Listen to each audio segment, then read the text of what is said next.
All right, today. Oh wait, hold on. I didn't have my coffee. That's my problem. I don't have coffee, and so you guys are going to suffer with no coffee.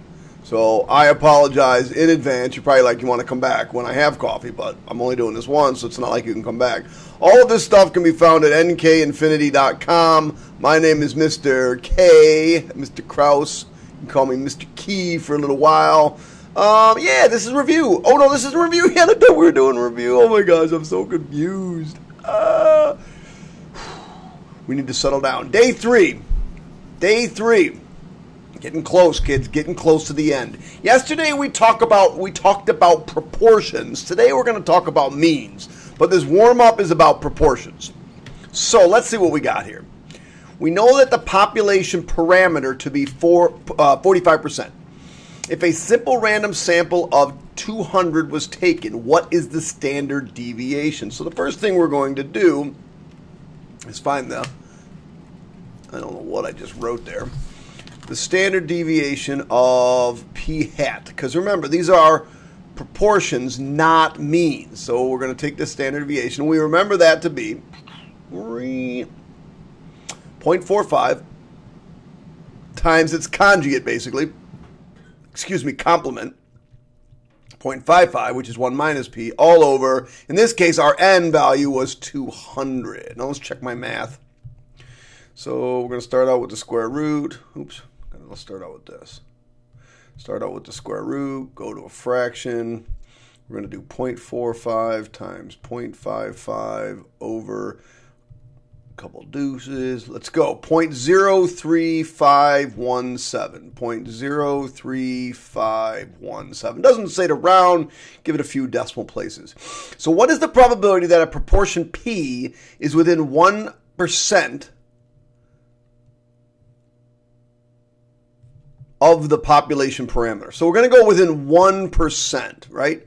So we want to go from, really what we want is from 44 to 46. So we need a couple z-scores. So what we're going to do is look up a couple z-scores.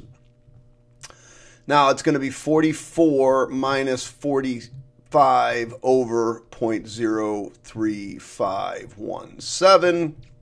Really, it's just -1 over this, right? So it's really just -1 divided by the answer we just came up with. Press enter and, whoa, that's not at all what I wanted. Oh, I did 44. It's 0.44. So 0.44 minus 0.45, enter, divided by, enter, and I get -0.28. So this gives me a z-score of -0.28. Was it 28 exact? 284, so that's fine. We can only look up two decimals. And then I can do a z-score of 46 minus 44, 45, all over 0.03517, and I get 0.28. So if I look up those two tests if I look that up in my thing, well, let me draw what's going on here, really. Right, I'm going -0.28 and I'm going 0.28, and I want this piece in the middle. So that's the probability that -0.28 is less than or equal to z is less than or equal to 0.28. In other words, it's 1 minus the two tails. So let's go figure out what the tails are. I think that was in maybe day 2 homework. Where did we see that? There it is. So we need 0.28. 0.28. 0.28 is 0.3857, 0.3897. Oops, same thing. So we're going to subtract 0.3897 minus 0.3897. So 1 minus 2 times 0.3897. That's just subtracting off 2 of them is 2206. So the answer is 0.2206. Right, but I want a reminder of how to use the calculator to do this, because you're going to want to use the calculator on the Regents exam. So we just go into here, and it's menu 5, 5, and 2. The lowest part was 44. The upper part was 46. My mean was 45. Oops. 0.44, 0.46. Remember, these are percentages. 0.45 and 0.03517. 3517. Now, this was, you know, pretty accurate here. And I get 0.2. Where'd it go? It left me. Menu 552. 0.44. Lower bound. Upper bound 0.46. Mean 0.45. Standard deviation 0.03517. And I get 0.2238. See, notice it's a little bit off. 0.2238, 0.2206. It's about the same. What will we need to do in order to cut the standard deviation in half? So if I want to take this standard deviation and cut it in half, remember, we'd have to multiply the n value by a factor of 4. So n would have to be equal to 800 instead of the low 200. Okay. If your answer from part B, use your answer from part B to find the probability p hat is within 1% population. So we're going to do that same thing now. We're going to do z equals 0.44 minus 0.45 divided by, now I probably should come up with a new z-score, right? So I need z-score, and it should be just half of this, but let's just see if it's right. Is equal to 0.45 times 0.55 divided by 800. Let's go.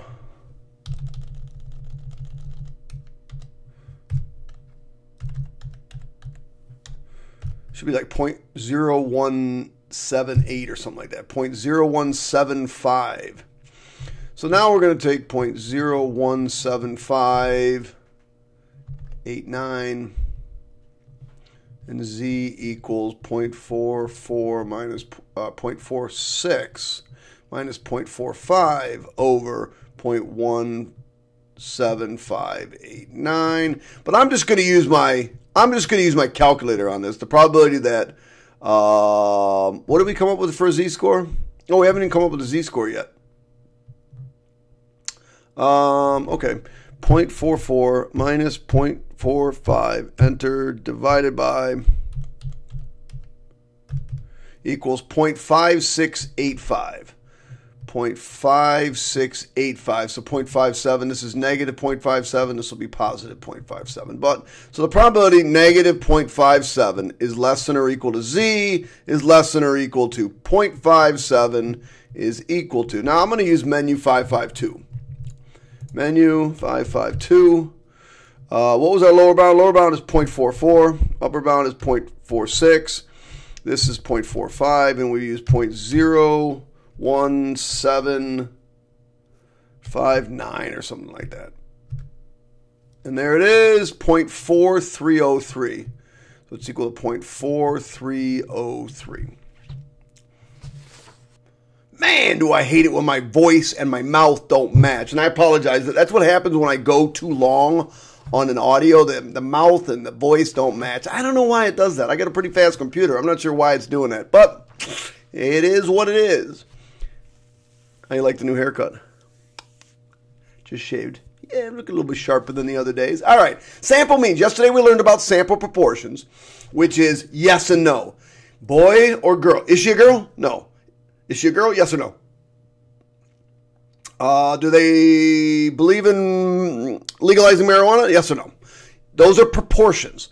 The number of yeses or the number of affirmatives from whatever it is you're trying to look for over the total. Today we're going to be talking about means, averages.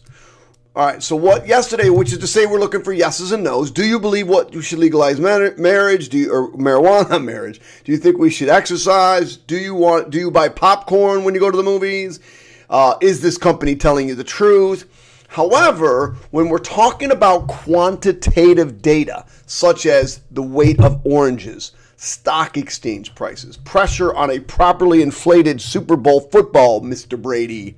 Yeah, he kind of needs to know that. We are interested in other statistics. We're in the other statistics such as means, median, standard deviation of the variable. So we must use sample means. That's what we're going to use. Sample means are simply just averages of observations and are among the most common statistic. Just kind of a little heads up there for you, kids. All right, let's move on. It lets me. I hate when it does that. All right, so example 1. So this is true. I just met with my financial planner this morning. Well, it wasn't this morning. It was the morning I wrote this. In order to discuss my options going forward. Currently, my money is in a 403B, which is just a mutual fund. But I asked whether or not I should be investing in stocks. What he told me, coincidentally, has a lot more to do with the idea of sample means. A person that invests in mutual funds is actually purchasing stocks from many different companies. A person that invests in stocks will buy individual stocks. So back in 2009, I had some stock in GM. When the stock market took a huge hit, the whole financial banking went crazy. Everything was failing. Everything was in free fall. The government stepped in and they helped GM out. But unfortunately, it was helped them out and helped GM out, or tried to. Oh, crap, I'm going to start bleeding again. Shoot. But unfortunately, it was too late to help GM. They went bankrupt or declared bankruptcy. At that time, I lost all the money I had invested in them. Luckily, I had a lot more money in my 403B, which took a hit, but because it was diversified, which means it was in a lot of different stocks, it didn't take as much of a hit, and I didn't lose much money at all, and since then I've gained it back. So the graphs below show what I'm talking about. Both sampling distributions show a simulated loss of 5%. The first graph shows stock losses, and the second graph shows a portfolio loss averages of 10 different stocks. What you will see is that although they have the same average loss, same variation among the portfolios, there's much less of a variation among the individual stocks. For example, let's take a look. For example, approximately 16%, let me get my pen out and get the right color going. Approximately 16% of the stocks lost more than 35% of their value. So here's 35%. All of these stocks lost more than 35% of their value. Lost it. And well, how do I know that? Well, actually, that's probably 35. So that's like 10. That's like 5 and 8. All of these. So approximately, what did I say? Only 16%. Only 16% lost. 35% or more. So, 1 in 5 or 1 in 6, about 1 in 6, people lost 35% of the value or more. Minimally. Some of them lost 60%. Now, if we take a look at portfolio losses. So portfolio losses is not a person. So one of their stocks might lost a lot of money, but on average, it didn't lose as much. Now, notice they're both centered around -5. This is centered around -5%, and this is centered around -5%. But notice on this one, 35%, only these lost 35%. Nobody lost drastic amounts, but only this small portion of the population lost. So the bulk lost somewhere here in the middle, and they did better than these. Notice how much more spread out this is. But now, of course, you're going to be that person that says, well, we could have some drastic growth. True. Yeah, but that, whatever. Most of it's, notice the heavier parts are down here. The heavier parts are down here, and very few people had the growth up here. Whereas on this one, and is the number still, well, notice this one goes up to almost 25, right? So notice how many more are here in the middle, safe. And sometimes when you're investing your money, you want it to be safe. Now, when you're young and you're investing your money, you can be a little bit risky with it because you have a lot of opportunity to make up for losses. So if you lose money when you're young, that's okay because you have a lot of time to make it up. But when you're old and you lose all your money, man, you got nothing to do. You got no... Time is the one indicator of how much money you're going to make, okay? So let's keep looking and see what we're going to talk about here. So we talked about those graphs, talked about that. Let me pause so I don't get my voice off again. I probably did already. So what I want you to take from all that discussion about stocks is, and it's true with anything, and we've talked about this a couple times now, and that is that individual observations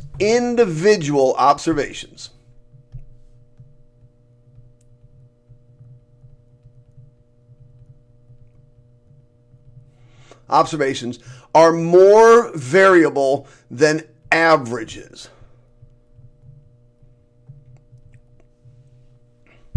So when we continue to look at sample means, we'll begin to see that averages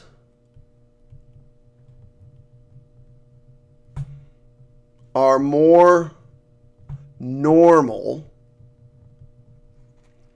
than individuals.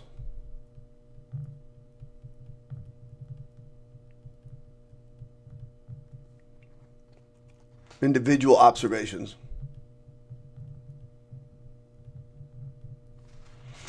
And this is a huge idea. As n increases, they become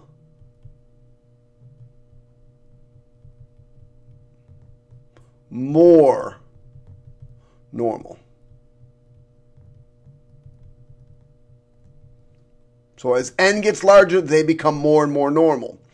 So individual are wild, crazy swings. And this goes back to that thing where I just give you, if I give you two numbers to average, 10 and 30. Now let's go 10 and 50. The average of these, the average is 30. But if I give you 10, 12, 14, 16, 18, and then a 50, 20, oh, I should give you a 20. So one more. So that's 30, 60, 90, 140 divided by 1, 2, 3, 4, 5, 6, 7. If I divide these, my average is 20. Notice that this 150 drug that thing up so much. And this 20, albeit at the high end of the averages, isn't that bad? Isn't that bad? Because these individuals, like individual stock losses, won't have as big effect when you're averaging them in a group. Think about this. Try to think about this. If you were to get a shock of 10,000 volts, you one person, you're going to get a shock of 10,000 volts. You know, it might kill you. However, those of you that's seen Guardian of the Galaxy, if you take 5 people, I don't know how many people were in that one, and a tree, and you are then taking that load of that 10,000 watts or that 1,000 volts of electricity into your body, and all of you get to share it, although it's pretty big, all of you sharing it can absorb it. And that's the idea of drastic for the individual, not so bad for the group or the mean. And that's what we're going to be working with today. So some of the same rules apply for means as proportions. Once again, there is no way we could possibly know the population mean. There's just no way. You know, it's not possible to know. Unless, of course, your population's like 20 people. But then what would you be doing sampling for if there's 20 people? You just take and check and look at those samples. Right? So the only time you want to use sampling is when the population is too big and it would cost too much money. Otherwise, just do the population. So when we talk about sampling, we're only going to do it if we can't figure out what the population is. It's just too expensive. This parameter is unknown and will always be unknown because surveying a population is way too expensive and it's too time consuming. So once again, we're going to have to rely on another simple random sample, and you got to do it properly. And we look for the mean X bar, which remember is a statistic, which with just as proportions will be different from the sample we take. From sample to sample. So just like before with samples, if I take and ask that group, did you vote for Trump? And I ask that group, we're going to have a different answer, but they should be close to what the overall population mean is if we did a good sampling. All right. We're going to try to minimize the variability. So our goal is to try to minimize the variability in order to be more confident about the true mean. And we're going to talk about this at length a little bit later. When we work with proportions on the sample, we call it p-hats. It was an estimation of the proportion p. Now we're going to work with x bars, and that's a estimate of mu. So the mean and standard deviation of a population are, let me get a different color, parameters. And we use mu and sigma. However, when we're dealing with mean and standard deviation of samples, these are statistics. And we're going to use X bar, and we'll use S. Actually, we'll probably just use sigma of X bar. You could say S, but sigma X bar, it's just better notation.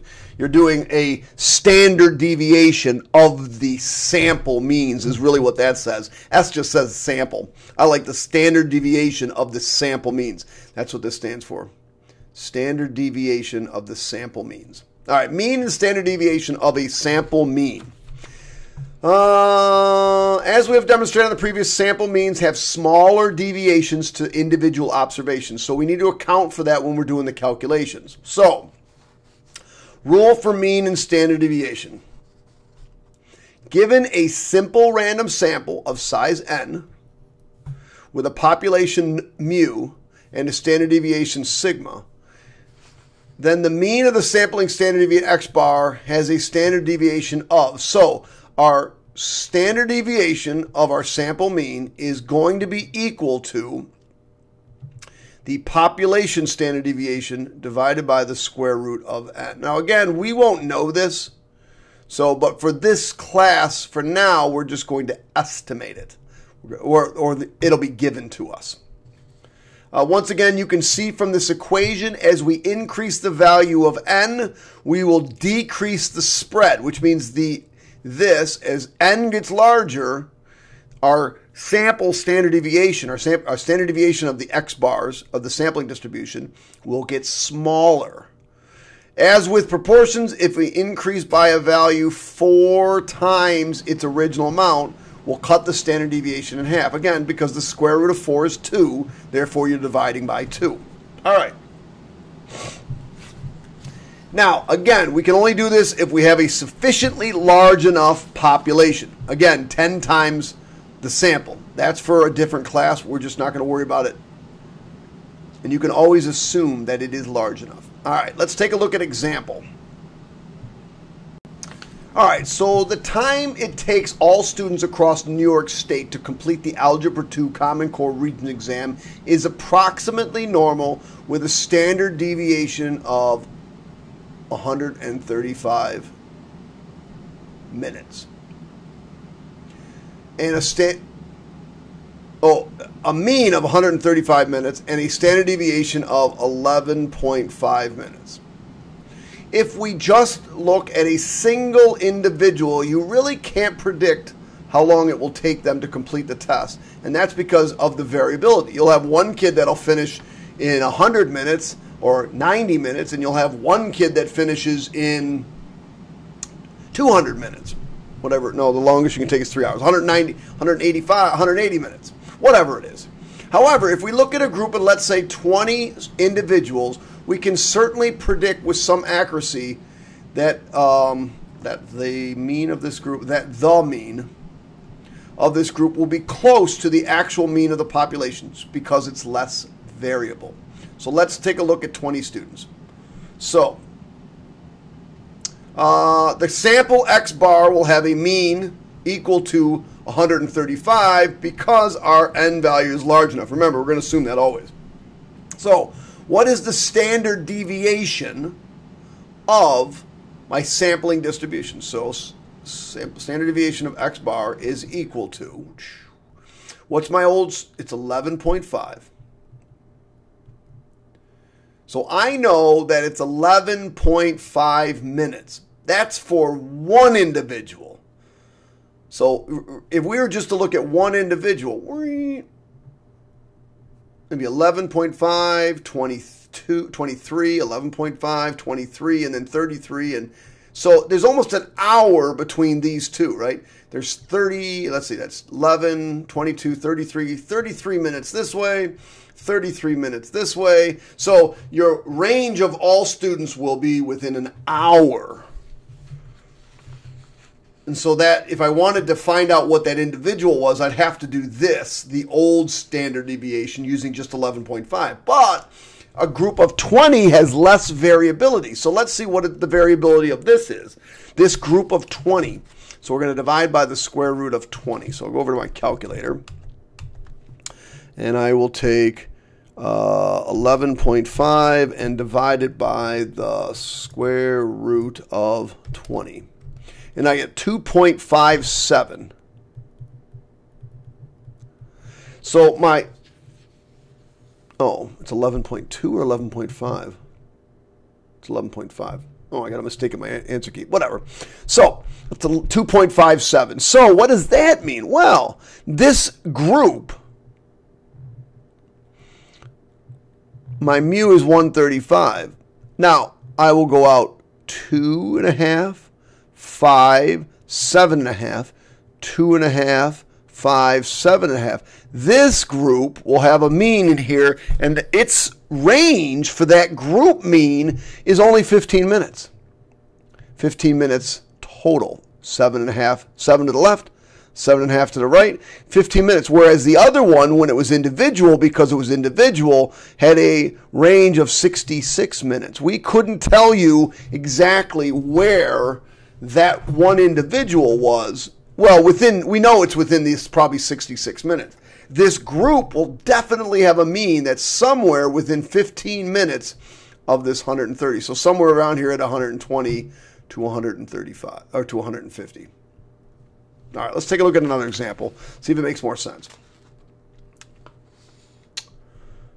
All right, we're just going to practice converting here. So the average height of college males is normally distributed with a population of 66 inches, 66.7 inches, and a standard deviation of 3.2 inches.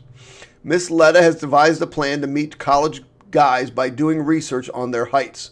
Her simple random sample collected 250 males. She probably could have, gotten it done with 100, but we had to get to 250. What is the mean and standard deviation of X bar? So the mean of X bar is equal to the population mean, which is equal to 66.7 inches. Now, we got to do the standard deviation. That's the big thing. How spread out is this data going to be?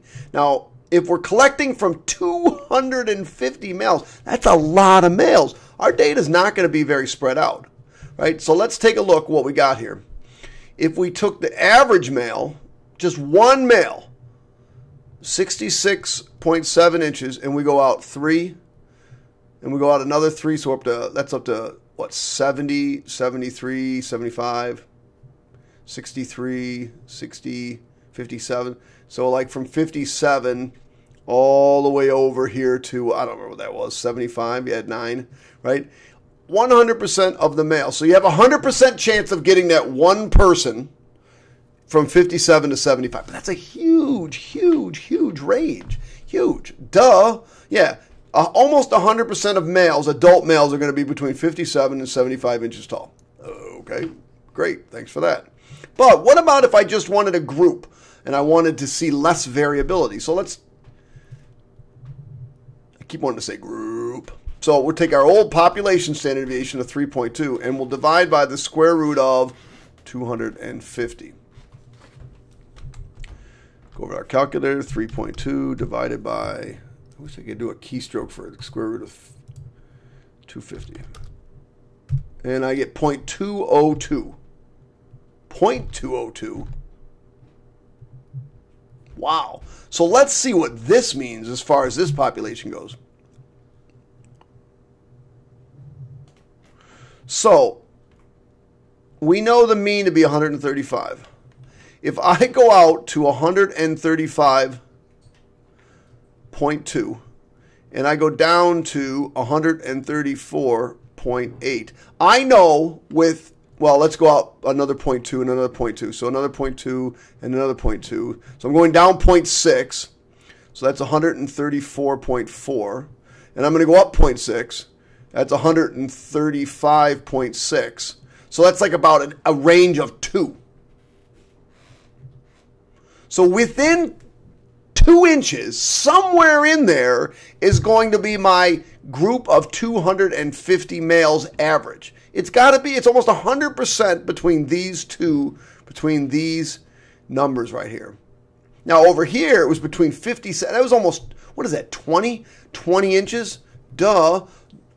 Yeah, males are going to be within 20. Can you guess within 20 inches the average of a guy's height? Sure. All right, but in this one, when I have 250, I can guess within 2 inches the average of the entire group's height, just because it's a larger group. Now, if this was a smaller number, if this was like 100, then this might be, you know, well, if it was if this is 1/4, so this is 2, so if I divide this by 4, that's what, 60? If this was only 60, I'd have to double that width, right? Because by multiplying by 4, we have the standard deviation. All right, you should really be trying these on your own, see how you do. So you can probably pause it now and try it on your own. Excuse me. The ACT and SAT scores are normally distributed. The American College Test, that's the ACT, is known to have a mean score of 20.8 and a standard deviation of 4.8. So let's see if I understand. Just let's go back to what we had talked about previously in Chapter 8. We have an average of 20.8 and a standard deviation of 4.8. So 4.8. So this is going to be somewhere around 25.6 and 4.8. This will be exactly at 16. And then this will be somewhere around 11.2. And this will be at 429, 30.4.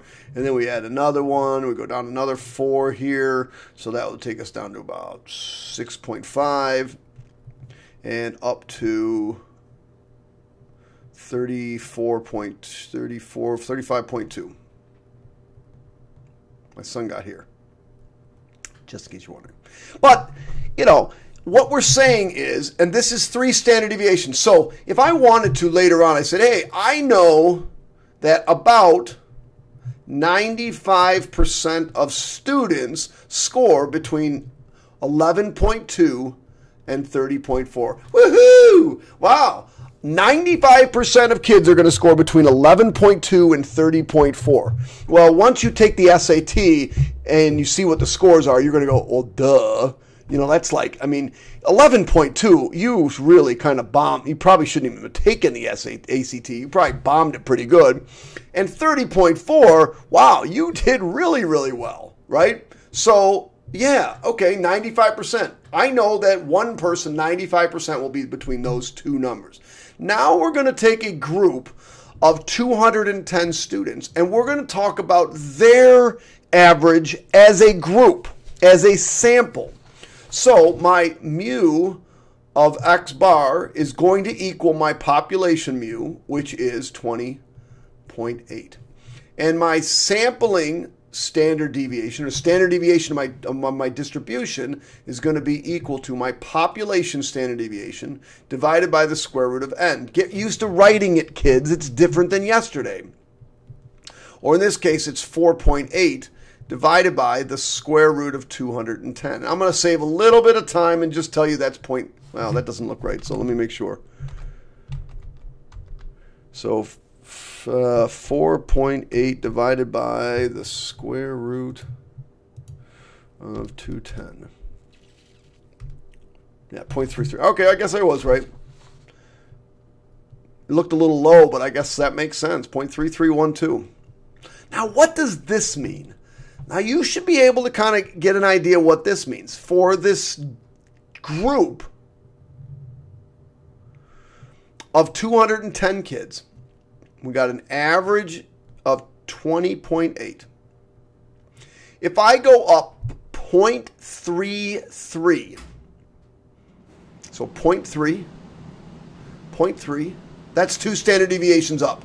I'm at 21 point, I went up 0.6, 0.4. 21.4. And if I go down 0.6, I'm at 20.8. Now I can say with certainty that 95%, with 95% accurate, these 210 kids have a sampling average, or have an X bar, a sample average of between 20.2 and 21.9. Not between 11 and 30 as it is with an individual, because they're so wild I can't tell you where an individual is going to be. I can tell you with 95% accuracy that this group of 210 kids will have an average between 20.2 and 21.9. Guaranteed. Going to happen. Now, that takes into the account those really smart kids that get way out here, and the really not so smart kids that get way out here. They kind of get all averaged in, and it all gets kind of watered down. It's like everybody gets absorbed, part of the shock treatment. All right. I'll be right back. So Inspector Potato has been really put the hammer down on the Clark Bar Company, candy company. It has been brought to his attention that they are not putting enough chocolate in their bars. The company reluctantly provided the mean and standard deviation of the amount of chocolate that goes into each bar. So they gave them the population mean and standard deviation. The inspector was told that the mean amount of chocolate was 3.4 ounces with a standard deviation of 0.32 ounces. And the inspector decided that he would randomly select 30 of the 1,000 bars. So here's our N right here. Now, this doesn't make any difference, other than the fact that later on it's got to be at least 10 times the 30, which it clearly is. So my mean of X bar is going to be equal to my population mean, which is equal to 3.4 ounces. My standard deviation of my sample is going to be equal to my population sample standard deviation, 32, divided by the square root of 30. Now, just for fun, this is going to be, let me just make sure. I want to triple check my answer key. So 0.32 divided by the square root of 30. So 0.0584. 0.0584. Now, let's go talk about a 95% confidence, because that always comes up on the Regents. Here's my, 3.4 ounces? Here's my 3.4 ounces. I'm going to go out 0.3, and 0.3. I really went out like 1. Basically, I went out, it's 0.32. That's going out 2 of those would be like 0.64. 0.64 would take me just a little over 4. 0.64 would take me 4.44 ounces. And 0.64 this way would take me down, I don't know, 0.6 would be 2.8, so 2.76. So somewhere around there, I know with 95% confidence, one candy bar selected at random will fall between 2.76 ounces of chocolate and 4.4 ounces of chocolate. That's a huge swing. Huge. Now again, the sample of 30 bars will have a much tighter variability. So my sample of 30 bars will look like this. Same normal distribution. Same mean, 3.4. But 1, two standard deviations I'm going to go out is 0.1. So from 3.4, it's going to go to 3.5. And it's going to go down 0.1. Now 0.1, because 2.5s is 0.1. It's about 0.1. So it's going to be 3.3. So 95% of my candy bars are between 3.5 and 3.3 of this distribution. 95% chance that the average of those 30 bars will be somewhere between 3.3 and 3.5. Not a swing of almost 2. It's a swing of only 0.2 because the group of bars has a much tighter or less variability than the overall or than an individual. All right. I think we're on the last page, right? Good. All right, so the central limit theorem. Up until now, we've gone on faith that our distributions were normally distributed and that any sample we draw from this large population would also be normally distributed. However, that's not always going to be the case. If the population it's not always going to be the case if the population we're drawing from is not normal. Now, there's a lot of distributions that are roughly normal, but there's almost none that are actually really, truly normal. Actually, I don't even know if there's any. What if the population is skewed right or skewed left or not recognizable shape at all? And this is where, and you're going to learn this later on, but I wanted to introduce it to you today because I just thought it was kind of important. You're going to learn this thing in the future if you keep taking statistics, this thing called the central limit theorem.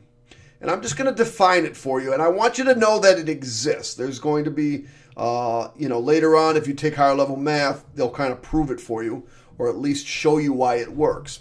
But the central limit theorem says, given any size n from a population whatsoever with mean mu and standard deviation of sigma, when n is sufficiently large enough, and that is going to be the question, the sampling distributions of the sample mean x bar will have the following properties. The distribution will be approximately normal. The mean of x bar is going to be mu, and the standard deviation of x bar will be this. So this is telling you that if n is large enough, then the sample will be normal. Now, this is so difficult for kids to understand. They're saying, if my distribution looked like this, or my distribution that's skewed right, or my distribution looked like this, or my distribution looked like this, oops, or my distribution looked like this,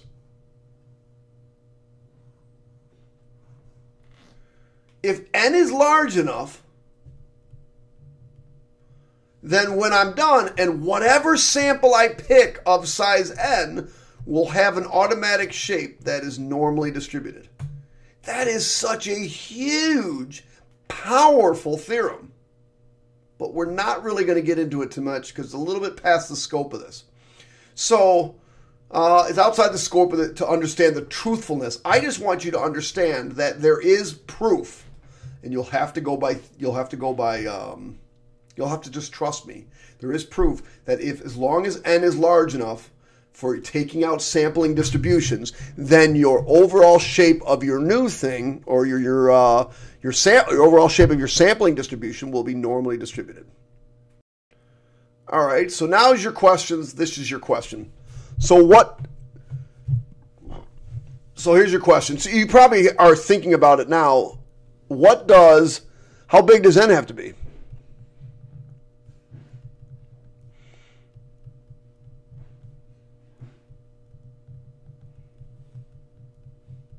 I mean, what makes it big enough? What makes it large enough? Again, it's going to be outside the scope of this size. In this class, we're going to work with shapes that are already approximately normal. And when your original population distributions are already approximately normal, then n can be almost any size. and you'll have a distribution, sampling distribution that is normal. So if your original population is already mostly normal, any sampling size that you take will also be approximately normal. And I want you to understand that. I will tell you, though, the magic number in statistics for n, for many, many shapes, is 30. 30. That's it. 30. I don't need hundreds. 30. That's all I need. Wow, that's going to be powerful someday for you guys when you guys get to it. Let's just look at one last example. You should try this one on your own. Here's my questions. Oh, no, we're going to do this one together. So an SAT is another standardized test with a mean score. And I'm just going to take you to this one example. It's really just one example, but we're going to do it over and over again. What is the probability that a single student randomly chosen from all those taking test scores is 550 or higher? So what we're going to do is we're going to use the calculator for this. We're just going to make things a little bit easier. So, but I first want to calculate my z-score. I think you should be able to do that. So what we're going to do is we're going to take z, 550. In this case, it's really easy. 550 minus 500 over 100. So my z-score is 0.5. Now, I also think you should be able to draw a picture for this. Here's 0. 0.5 is here. So what is the probability a single student at random chosen from all those taking the test scores 550 or will get 550 or higher? So I'm looking for that area, right? So let me go over my calculator. Let's see if you can figure this out. Oops, that's not what I want. I want my calculator. So I'm going to go my calculator. Let me clear this menu. Clear. So I'm going to go menu 552. My lower bound is 550. Now my upper bound is infinity, but I'm just going to put a crap load of 9s in there. My mu is 500. And my standard deviation is 100. And if I do that, I get 0.3085. So the area under this curve here is 0.3085. So the probability that z is greater than or equal to 0.5 is 0.3085. So the probability that you find one person whose average is over 550 is about a 31% chance. 0.3085, about a 31% chance. That makes sense. About a third of the kids get higher than 550. So now my question is this. Now I'm going to take this huge group of people, and I want to pick just 10 of them. 10 of them. And I want to see if those 10 have an average over 550. So let's see where this gets us. You should probably predict right now. Predict what do you think it's going to be. Is it going to be higher than this? Or is it going to be lower than this? If you understand that idea, you're probably starting to get a picture of what's going on with this stuff. So let's do the same thing. We're going to calculate the z-score. But wait a second. I only have a simple random sample of 10. I can't use this as my standard deviation. I have to create a new standard deviation. So my standard deviation of x bar is going to be equal to 100. In this case, divided by the square root of 10. Now, if you do this, you get 31.623. So now I got to create a new z-score. 550 minus 500 all over, in this case, 31.623. Okay. So go back to my calculator. Oh, so I want the so I'm going to create my z-score right here. I guess I'll write my z-score in black when I get back. Not that. Calculator. So menu 552, lower bound is 550. Oops. 550. The upper bound is a whole bunch of 9s. This is 500, and what do we say? 31.623. So in this case, so the probability. Oh, I did. Yeah, I'm good. I just didn't write this. The probability that my z-score is greater than or equal to. We didn't write this. Oh, I didn't figure out what this z-score actually was. I probably should have figured out. I knew I didn't do something. 550 minus 500, enter, divided by 31.6623. So 1.58. So let me get a picture of what's going on with that. Now we draw a picture, I'll bet you're going to get it. Right, 1.58 is out here, right? And we just looked up that probability. And what did we say that probability was? 0.0569. 0.0569. 0.0569. So what's the probability these 10 kids got an average over 550? We're down to a 5% chance. Think about the next two, and then I'm going to come back and do them.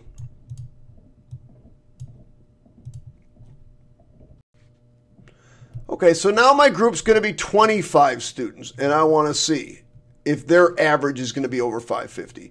So I'll do my z-score. Oh, wait, I need my standard. You should really start with your standard deviation, because that's the thing that's changing. So let's start with that idea. Our standard deviation was 100. Now we're going to divide by the square root of 25. Square root of 25 is 5, so this is going to give me 20. So now I'm going to do my z-score. Actually, this could all be done without a calculator. Z-score of 550 minus 500 over 20. 50 over 20, that's going to be 2.5, right? So now I want, what is the probability that my z-score is greater than or equal to 2.5? And that is equal to, well, now look what's going on. Let me put that away from my head. Come on, get away from my head. All right, so now 2.5 is down, really far down in this thing. I don't even know if I did that justice. I mean, 2.5 is probably even further down that way. So we're going to look for that probability again. So, I mean, I could go over to my table here and just look up 2.5. Where the heck was that? There it is. 2.5. Let's look up 2.5. There it is right there. 0.0062. So 0.0062. Now again, let me just use the calculator one more time. Menu. Oh, what? It just went away. All right, well, it canceled. So we'll do it on the last one. I want to show you what it looks on the last one. There's a reason for that. So 0.0062. There's a 0.6% chance of finding a group of 25 students that have an average of 550 or lower. We're going to talk about what this means in just a second. So now we're going to do the same thing. Simple random sample of x bar of 100 over the square root of 50. Now I did that on my calculator already, and I got 14.142. 14.142. So then I'm going to take 550. I'm going to subtract off 500, and I'm going to put it over 14.412, and I get 3.54. So I want the probability that my z-score is greater than or equal to 3.54. Well, if I go over to this table and I try to find 3.54, do you see it on here anywhere? It's like so far in the end of the table, it's as if it's zero. Now, that's why I want to make sure I use the calculator. Like 3.54 is like, if you're looking at your sample, your normal distribution. 3.54 is like right way down in this little range right here. It's basically zero. It's zero. But the calculator is going to give us an actual answer. It'll give us a much better answer. Let's see what it gives us, though. I'm not even sure what it's going to give us. Menu, 552. Lower bound is 550. The upper bound is all nines. 500. And standard deviation of 14.142.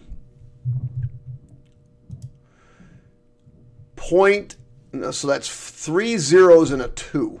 0.0232.034. So if I move the decimal over, you have 0.023. It's zero. You're not going to get it. It's never going to happen. Now, why is that the case? Think about it this way. If I was to walk into your math class and I said, okay, what's the chances I find a kid in here who's got an overall average above a 95? Well, let's say it's a normal, let's say a 90. Let's say it's a normal class, and I said, what's the probability I find a kid in here whose average is over 90?